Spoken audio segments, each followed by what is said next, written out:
Yo, what's up guys? It's me, Rob. Thanks for tuning into the Rob's Knowledge YouTube channel. Today we're going to show you guys how to make the perfect pizza rolls in your air fryer.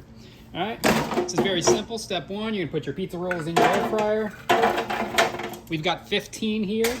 Just make sure none of them are on top of each other. You don't really got to line them up or anything. Alright, so we got our 15 pizza rolls in there. I'm going to go ahead and put that in the air fryer. And then we're gonna go ahead and turn this baby on. We're gonna set it to 320 or 325. Mine doesn't have 5-degree increments. It goes by 10, so I just do 320 and we're gonna set the time for 8 minutes.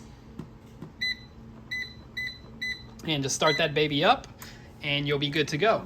All right, and now I see a lot of people do these at like 380 to 400 for like 6 to 7 minutes. And I've tried that before. The only problem with that is the outside gets nice and crispy like I like, but the inside, sometimes the cheese isn't even fully melted because you're cooking it at way too high of a temperature.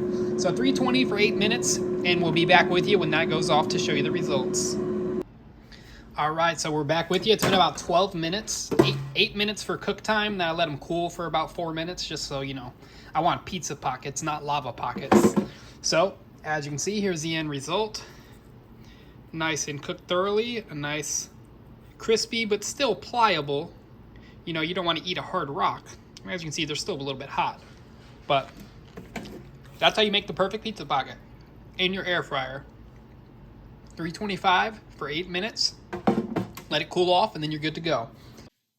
Now, I'm going to be dipping these in one of my favorite go-tos, which is Frank's Red Hot Buffalo Sauce. If I don't have that, I'll just go with some standard Tabasco. That's always great. But if this helped you out, guys, or you like it, go ahead and smack the thumbs up button. It helps me out so much, guys. Make sure you hit the subscribe button and turn on the post notification bell so you're notified every time I post a new video. Also, down in the comments below, go ahead and drop a comment and tell me what your favorite dipping sauce for pizza rolls is. Till next time, guys, I'll catch you in the next video. Peace.